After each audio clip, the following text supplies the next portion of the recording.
Hello everyone, welcome to the channel. I hope कि आप सब बढ़िया होंगे और आपकी तैयारी भी सही चल रही होगी। आज हम डिस्कस करेंगे DSSB के जो जर्नल पेपर होता है, जिसमें आपकी इंग्लिश जो सब्जेक्ट होता है उसके बारे में हम डिस्कस करेंगे कि क्या क्या हमारा सब सिलेबस रहता है और उस सिलेबस के अंदर भी क्या क्या ऐसी चीज़ें हैं जो हमें इम्पोर्टेंटली करनी ही होती हैं। मतलब कि जैसे अभी बॉर्डर के एग्ज़ाम आने वाले हैं, 10 दिन रह गए और बच्चों के मेरे पास बहुत सारे मैसेजेस आए हैं कि मैम प्लीज़ इंग्लिश के लिए कुछ कर दीजिए, इतना कि मतलब कुछ इम्पोर्टेंट ही बता दीजिए। तो देखो, लास्ट के टाइम पे वैसे तो अब ये रिवीजन का टाइम है, सिलेबस कंप्लीट करने का है नहीं, लेकिन फिर भी हम पूरी कोशिश करेंगे। हम यहाँ पे कुछ इम्पोर्टेंट टॉपिक्स भी बताएंगे जिससे काफ़ी कवर हो जाएगा आप लोगों का। और अगर आप 10 दिन बचे हुए हैं और आप ये सोच रहे हैं कि इतने दिनों में हो जाए, तो वो तो मतलब ऐसा अगर आपने पहले नहीं पढ़ा है तो इम्पॉसिबल है। लेकिन ऐसा नहीं है कि बिल्कुल ही नहीं कर सकते, वो वाली बात नहीं है। क्योंकि एक चीज़ सोच के चलना, जो इंग्लिश जो है वो 10th जो ग्रामर वाला पोर्शन है, जो हम पहले से हमेशा हमारी जो हमने 10th करी है 12th करी है, तो ग्रामर वाला पोर्शन तो थोड़ा बहुत हमें आता होता है। बेसिक अंडरस्टैंडिंग जो कॉमन अंडरस्टैंडिंग होती है, उससे भी हमारे 4-5 क्वेश्चन निकल जाते हैं, आराम से निकल जाएंगे। कुछ जो हम उस टाइम पे जो हम हमारे एकेडमिक सेशन में, यानी कि जब हम 10th या 12th करते हैं उस टाइम पे हम नहीं पढ़ते, जैसे वोकेबलरी वाला पार्ट है जो हम इस तरीके से हम सिर्फ ग्रामर वाला करते हैं, तो वोकेबलरी वाले पे हमें ज़्यादा फोकस करना पड़ेगा और वहाँ से क्वेश्चन भी ज़्यादा आ रहे हैं। तो ऐसा नहीं है कि नहीं हो सकता, पॉसिबल तो अभी भी है, तो पूरी कोशिश करेंगे।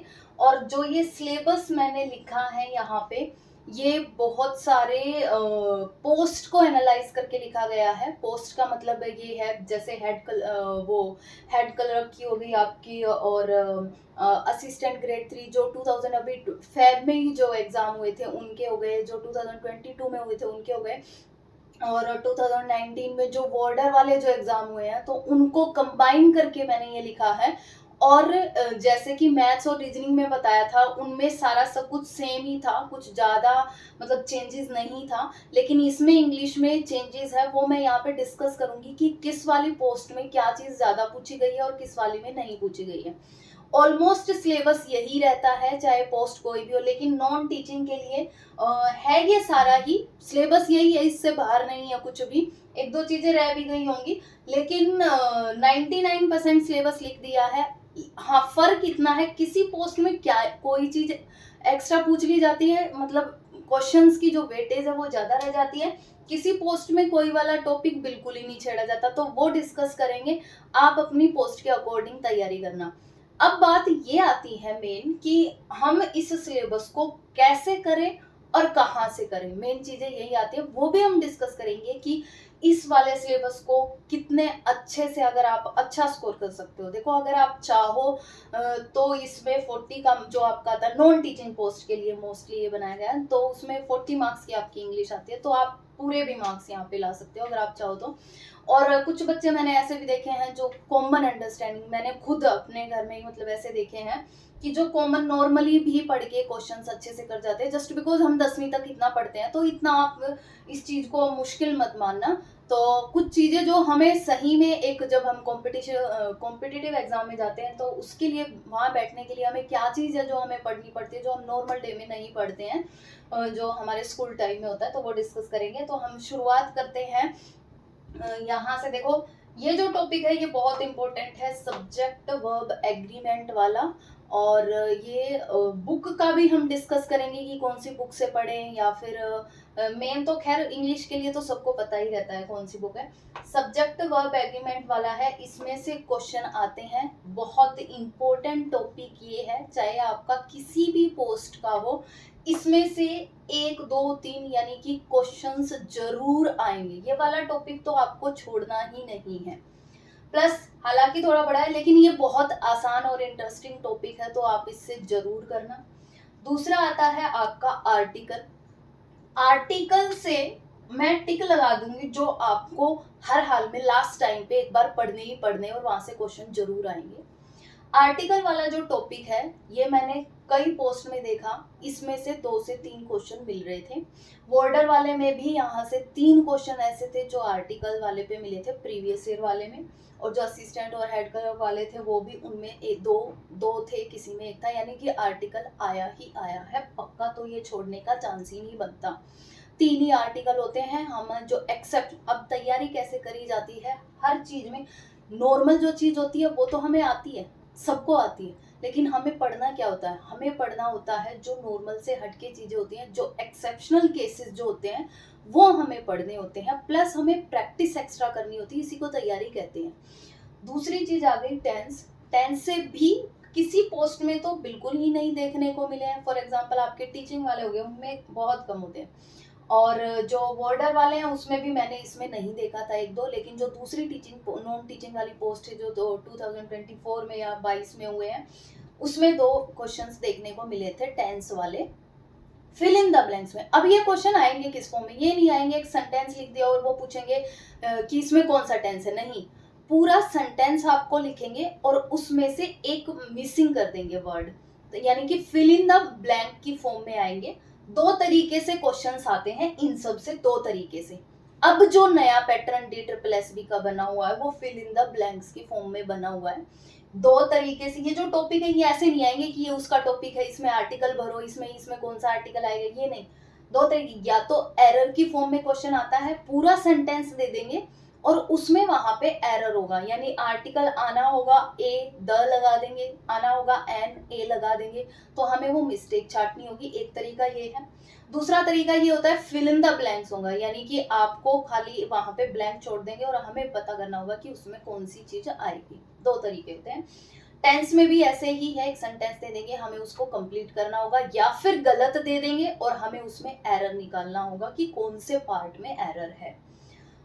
और एरर में ही जब एरर वाले मान लो 5-6 क्वेश्चन आ रहे हैं, तो उस 5-6 क्वेश्चन में 5-6 टॉपिक आ रहे हैं कि नाउन का एरर है, प्रोनाउन का एरर है, आर्टिकल का एरर है, प्रेपोजिशन का एरर है, सब्जेक्ट वर्ब, इससे ज्यादा एरर आते हैं एरर वाले फर्स्ट वाले टॉपिक से। फिर जो आपका आ गया प्रेपोजिशन, ये भी जरूर करके जाना। ये मैंने नॉन टीचिंग वाले पोस्ट में काफी सारे में तो 3-3 4-4 क्वेश्चन भी मैंने लगातार प्रेपोजिशन के देखे हैं, और बॉर्डर वाले में भी देखे हैं। कुछ तो ऐसे पेपर देखे थे जिसमें 4-5 ही टॉपिक थे लेकिन ज्यादा क्वेश्चन थे वहां पे, तो प्रेपोजिशन आपको नहीं छोड़नी है।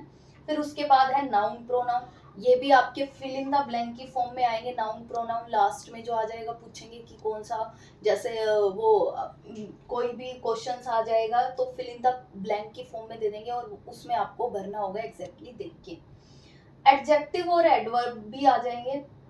एडजेक्टिव और एडवर्ब में भी आपके 2 से 3 क्वेश्चन देखने को मिल सकते हैं, यहाँ से आते हैं एडजेक्टिव में, जैसे उसकी जो डिग्री होती है सुपरलेटिव डिग्री, या फिर क्वेश्चन को रॉन्ग करके पूछेंगे कि इसका वही एरर की फॉर्म में या फिल इन द ब्लैंक्स की फॉर्म में।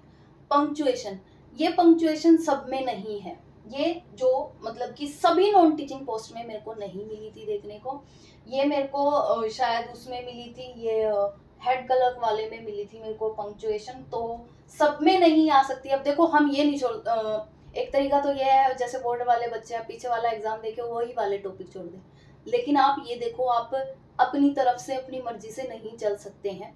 क्यों नहीं चल सकते हैं? क्योंकि DSSB जो सिलेबस देता है और जो जनरल पार्ट का जो सिलेबस होता है उसमें वो लिखा जाता है आपकी कॉमन अंडरस्टैंडिंग, यानी कि जो आप 10th तक पढ़ के आ जाओ, तो ये सारी चीजें हमारे 10th तक में होती है, ये कॉमन अंडरस्टैंडिंग, तो हम इन्हें छोड़ नहीं सकते हैं।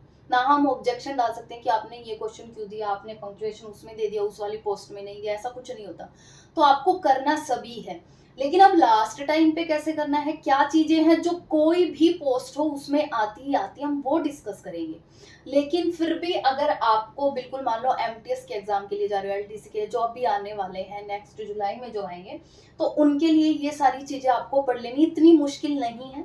सिर्फ एक बार एक टॉपिक को पढ़ के और उस पर आपको 20 से 25 क्वेश्चन अगर आप रिवाइज कर लोगे या प्रैक्टिस कर लोगे खुद से, तो वो टॉपिक आपके दिमाग में बैठ जाएगा और फिर आप अपने प्रीवियस ईयर क्वेश्चंस लगाओ, तो इस तरीके से आपकी प्रैक्टिस अच्छी हो जाएगी। अब देखो सुनने में बताने वाले भी बहुत हैं और आप सुनने वाले तो बच्चे हैं ही बहुत, हम क्या करते हैं, सबसे बड़ी गलती यही होती है कि हम सुन करके करते नहीं है। अगर आप जेन्युइन मतलब ईमानदारी से अगर आप एक बार भी सुन के अगर आप उसको 1 हफ्ता भी या 5 दिन भी फॉलो करोगे ना, तो डेफिनेटली वहाँ पे इम्प्रूवमेंट होगा। बस फ़र्क इतना है, आपको अगर लगे कभी भी कि हमारी तैयारी अच्छी नहीं हो रही है, तो एक बार आपको खुद को एनालाइज़ करना कि क्या हम सुना हुआ फॉलो कर रहे हैं, तो वहाँ पे आपको पक्का इम्प्रूवमेंट होगा। फिर आते हैं आपके फ्रेजल वर्ब। फ्रेजल वर्ब भी आने लगे हैं, ये भी 2 से 3 में आते हैं, 1-1 2-2 ऐसे आ जाते हैं। पैराजंबल ये पक्का आते हैं। कोई भी पोस्ट हुई, teaching, non teaching, teaching, non teaching में भी कोई भी पोस्ट हुई, ये आपके जरूर आएंगे PQRS। इसके लिए आपकी मतलब स्पीड यहाँ पे काम करती है, इसमें ग्रामर पोर्शन नहीं होता। अगर आपकी रीडिंग स्पीड अच्छी है, आपने यहाँ आपको प्रैक्टिस करनी पड़ेगी सिर्फ और सिर्फ कम से कम 50 प्रीवियस ईयर क्वेश्चंस के पैराजंबल लगाओ और उसमें देखो। इसमें थोड़ी फिर आपको पढ़ते पढ़ते ही ये चीजें आइडिया मतलब ये क्लिक होने लगेगी कि अच्छा ये इस तरीके से पहले वाला सेंटेंस कौन सा था, कौन सा हमें ये लगता है कि यहाँ से शुरुआत होनी चाहिए, कौन सा एंड वाला है। यहाँ से आपको ऑप्शन को स्किप करना आना चाहिए। जैसे एंड से शुरुआत हो रहा है तो ये वाला होना ही नहीं चाहिए कहीं पे, आपको वहीं पे। तो इंग्लिश एक ऐसा सब्जेक्ट है कि आपको ना यहाँ पे सिर्फ सिलेबस ही कवर नहीं करना, आपको ऑप्शन भी एलिमिनेट करने आने चाहिए इस वाले केस में।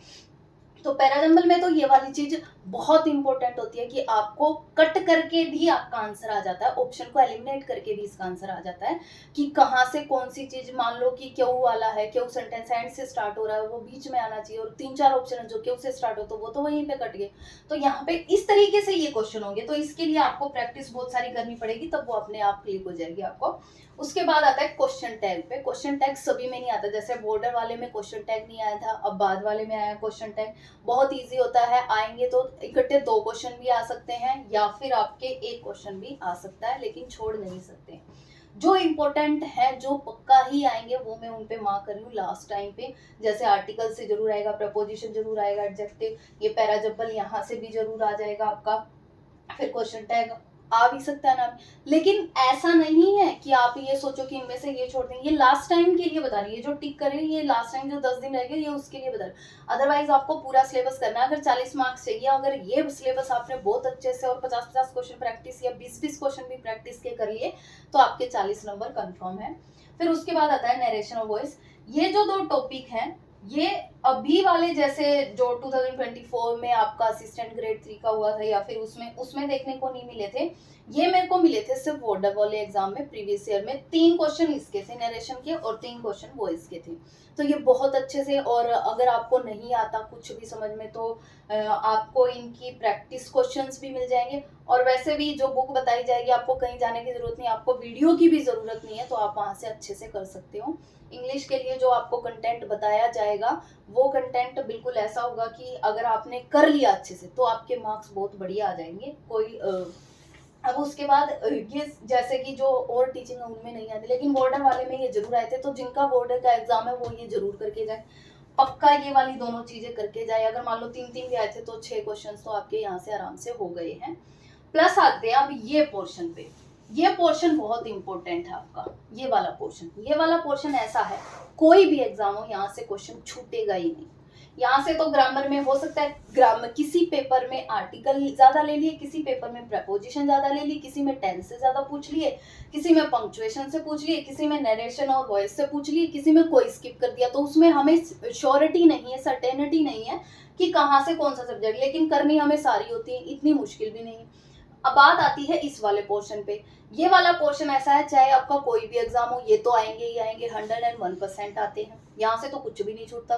तो जब भी जैसे अब लास्ट टाइम आप बता रहे जैसे 10 दिन बिल्कुल रहेंगे, तो उसके अकॉर्डिंग आपको ये वाली चीजें अब काम इन पे करना है। बिल्कुल भी कुछ भी नहीं आता तो सीधे इन पे काम करो, और जो यहाँ पे जो मैंने टिक लगाया इन पे टिक करो, आराम से आपके 20 से भी ऊपर आराम से नंबर आ जाएंगे। और अगर आपकी बेसिक कॉमन अंडरस्टैंडिंग अच्छी है तो भी आप इसमें बहुत अच्छा स्कोर कर सकते हो। आगे आपके सिनोनिम्स, एंटोनिम्स और होमोनिम्स, ये भी किसी किसी में आते हैं, सब में नहीं आते, लेकिन ये दोनों सब में आते हैं। इन सबको मिला के 6 से 7 वाले 7 आराम से बन जाते हैं, क्योंकि 2-3 इसके मिलते हैं, एक क्वेश्चन नहीं मिलता। 2-3 आराम से इसके मिलेंगे, 3 इसके मिलेंगे, 1 से 2 इसके मिलेंगे। अब जो नया पैटर्न जो DSSB का आया, अगर ये क्वेश्चन को कंपटीशन ज्यादा होता है या फिर इसको थोड़ा बहुत चेंज करना था, तो ये क्या करता है, ये डायरेक्ट नहीं पूछता, फिर इन द ब्लैंक्स में एक सेंटेंस दे देता है और उसमें आपको अप्रोप्रिएट वर्ड भरना होता है, यानी कि आप सेंटेंस को देख के आपको ये लगाना पड़ता है, समझना पड़ता है कि यहाँ पे कौन सा वर्ड सही बैठेगा। तो उस तरीके से तो वहां थोड़ा सा डिफिकल्ट हो जाता है, बट इतना नहीं है कि इम्पॉसिबल। अगर आपने अच्छे से इनकी प्रैक्टिस की है, प्रीवियस ईयर भी कर ली है, तो आप अच्छे से वो क्वेश्चन कर सकते हो। फिर आ गया आपका वन वर्ड सब्स्टिट्यूशन। जैसे बॉर्डर वाले में ये बहुत कम देखने को मिला था, लेकिन वन वर्ड सब्स्टिट्यूशन भी आते हैं। यहाँ से 2 से 3 क्वेश्चन आपको आराम से देखने को मिल जाएंगे। फिर ईडियम एंड, अब देखो एक एक दो क्वेश्चन नहीं आएंगे, आएंगे तो यहाँ से 3 से 2 3 ऐसे आएंगे, क्योंकि 40 मार्क्स भी आपके बनाने हैं। फिर ईडियम एंड फ्रेजेस हैं, ये भी पक्का आती हैं आपकी। ये तो चीजें आती ही आती हैं कईयों में। जैसे मैंने एक पता नहीं पोस्ट का ध्यान नहीं आ रहा है, उसमें ये वाला नहीं था, तो हम स्किप करके नहीं चल सकते, आपको करनी ये भी ईडियम एंड फ्रेजेस है। और ये करने का तरीका, ये होती बहुत सारी है जैसे बुक में, लेकिन अगर आप प्रीवियस ईयर भी आपने अगर लगा लिए, तो ये तो ऐसी चीजें हैं, ये वन वर्ड सब्स्टिट्यूशन थोड़ी सी भी आपने प्रैक्टिस करी है तो वहां से भी आपको अच्छे से आइडिया आ जाएगा। और ये 101% आते हैं, 3 से 3 भी आ सकते हैं, 2 भी आ सकते हैं, 4 भी आ सकते हैं, तो ये पक्का आएंगे। अब ये जो टॉपिक है ना, जो यहाँ पे मैंने स्टार मार्क किया है, ये क्या हुआ है, अभी 2014 में जो फेब में जो एग्जाम हुए थे, DSSB ने फर्स्ट टाइम पहली बार यही प्रोवर्ब पूछी है, जो कि ये पहले नहीं पूछता था, इतना ही पोर्शन आता था, तो ये पूछी है। तो अगर उसके अकॉर्डिंग अगर देखा जाए, हम न्यू पैटर्न के अकॉर्डिंग देखें, तो फिर हम इसको भी नहीं छोड़ सकते। मान लो आपके में भी 3 से 4 देखने को मिल जाए, तो 3 से 4 नंबर तो बहुत मायने रखते हैं। तो आपको, और इसकी जो PDF है, जो अभी जो आए हैं वो वाले, और कुछ जो इम्पोर्टेंट होगी वो आपको चैनल पे आप लिंक ज्वाइन कर लेना, अगर और नहीं किया है तो वो आपको हम इम्पोर्टेंट वहां से प्रोवाइड करा देंगे, उन्हीं में से अगर एक दो आएंगी तो आपको जरूर देखने को मिल जाएंगे। अब बात आती है लास्ट इस पे, अनसीन पैसेज पे। क्योंकि 40 नंबर का है, वैसे नॉर्मली 20 में तो 5 नंबर का था, आपका 40 का है, तो ये 10 नंबर का देखने को मिल जाता है। 2 तरीके होंगे, या तो 5-5 नंबर के 2 अनसीन पैसेज होंगे, या फिर क्या होगा, 10 नंबर का पूरा ही एक अनसीन पैसेज होगा। उस अनसीन पैसेज के अंदर भी सिनोनिम एंटोनिम आ जाते हैं, उसी के अंदर की कोई एक वर्ड देंगे उसका सिनोनिम। तो ये नहीं, यहाँ पे ही ये मार्क्स इंक्लूड नहीं करता। अगर आपने अच्छे से, इसमें भी 2 से 3 क्वेश्चन देखने को मिलेंगे, तो 8 से 10 नंबर तो यही लेके जा रहे हैं आपके। तो इसका मतलब इस पे ज्यादा काम करना है। और 10 नंबर अगर आपकी रीडिंग स्किल अच्छी है, यानी कि आपको अच्छे से अनसीन पैसेज के लिए आपको रीडिंग बेस्ट करनी पड़ेगी। 10 से 15 अनसीन पैसेज ऐसे पढ़ लेना, जिससे कि आपको ये आ जाए कि हाँ, पेपर में बैठ के मुझे रीडिंग कैसे सुधारनी, मतलब कि रीडिंग से क्या इंप्रूवमेंट होगा। तो ये सब चीजें यहाँ से आप मार्क्स, यही 25 तक मार्क्स आपके यहाँ से कवर हो रहे हैं। अगर आपने जाते जाते टाइम भी इंपॉर्टेंट चीजें प्रीवियस ईयर भी अगर ये वाले सब कर लिए, जो कि ये आपके इडियम एंड फ्रेजेस मैंने 70 के आसपास, 70-80 के आसपास मैंने चैनल पर डाल भी दिया, जो टोटली प्रीवियस ईयर है। पक्का वहां से आपके एक दो जरूर फंस जाएंगे, और भी जो बुक्स वगैरह होंगी वहां से भी करोगे तो ये सब चीजें आपकी हो जाएंगी। अब मैंने 100 के आसपास ये बनाए हैं, प्रीवियस ईयर से देख के सारे कंबाइन करके सभी पोस्ट हैं, तो वो भी आपको मिल जाएंगे वहां पे। एक दो रह गए जिनका हिंदी में मीनिंग ट्रांसलेट करना रह गया, अदरवाइज वो भी कंप्लीट है, वो भी आपको जल्दी से मिल जाएंगे। कोशिश कर रहे हैं ये जितनी भी चीजें हैं इंपॉर्टेंट, इनमें से जो प्रीवियस ईयर में आए आपको भटकना ना पड़े, वो सब इकट्ठी करके आपको दे दी जाए, जिससे कि लास्ट टाइम पे आपकी हेल्प हो जाए। अब बात करते हैं कि आपको अब लास्ट टाइम पे, या फिर अगर आपकी कोई और पोस्ट है तो आपको करना क्या है। आपको ये करना है, बुक की बात करते हैं। देखो बुक जो सबको पता है, नीतू मैम की जो वॉल्यूम 1 की बुक है वो मोर देन इनफ होती है। जब वो एसएससी के एग्जाम के लिए मोर देन इनफ है, तो ये तो उसी के मतलब उस पे चलता है कि वहीं से क्वेश्चंस फॉलो होते हैं। अगर आपने एसएससी के करें तो ये तो आप आराम से कर सकते हो, तो वो बुक मोर देन इनफ है। वहां से आपको क्या करना है, टॉपिक को एक बार थोड़ा सा पढ़ लेना है, समझ लेना है, ना आए तो वीडियो कोई भी देख सकते हो। और सिर्फ क्वेश्चन भी अगर आपने खाली प्रैक्टिस कर लिया ना, पीछे एक्सरसाइज में क्वेश्चन होते हैं 30-40 हर एक एक्सरसाइज में, वो भी आपने प्रैक्टिस कर लिए तो माइंड में थोड़ी सी चीजें बैठ रही हैं, यानी कि आपकी अंडरस्टैंडिंग वहां पे बन जाएगी, आप आराम से कर सकते हो। जो वोकैब वाला सेशन है वो वहां से भी करो, वोकैब वाली चीजें हैं जो लास्ट में वहां पे दी हो वो आप वो भी प्रैक्टिस करो डेली के। प्रीवियस ईयर आपको हम चैनल पर जो लिंक टेलीग्राम ग्रुप होगा हम ग्रुप पे दे रहे हैं, वहां से आप पढ़ते रहो। कुछ ऐसा नहीं है एक बार में किसी को याद नहीं होता, ये मत सोचना एक बार पढ़ लेंगे, नहीं, किसी को नहीं होता। आपको कम से कम 2 से 3 बार वो करनी होगी, पेपर तक डेली वो चीजें रिवाइज करनी होगी, जिससे कि आप वोकैब को करने का एक ही तरीका है, आपको कई बार लिख के भी और डेली करनी पड़ेगी। अगर आप ये सोच रहे हो कि एक बार पढ़ने से हो जाएगा, तो ऐसा नहीं होगा, फिर आप इस गलतफहमी में मत रहना।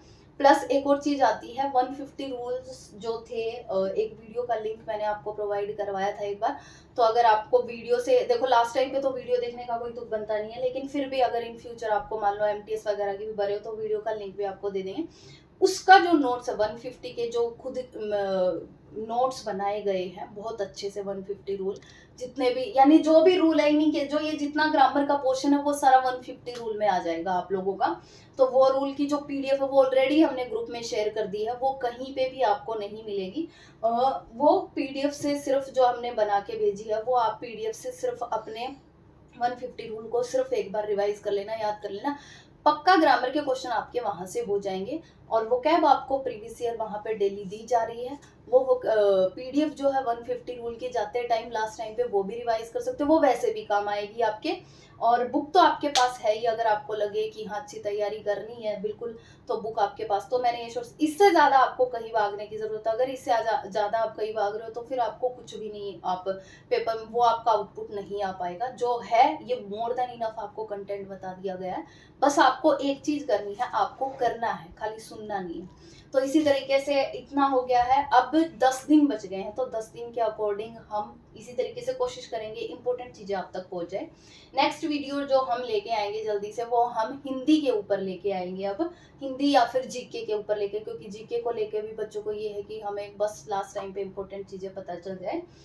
तो ठीक है, मिलते हैं नेक्स्ट वीडियो में। Thank you, have a nice.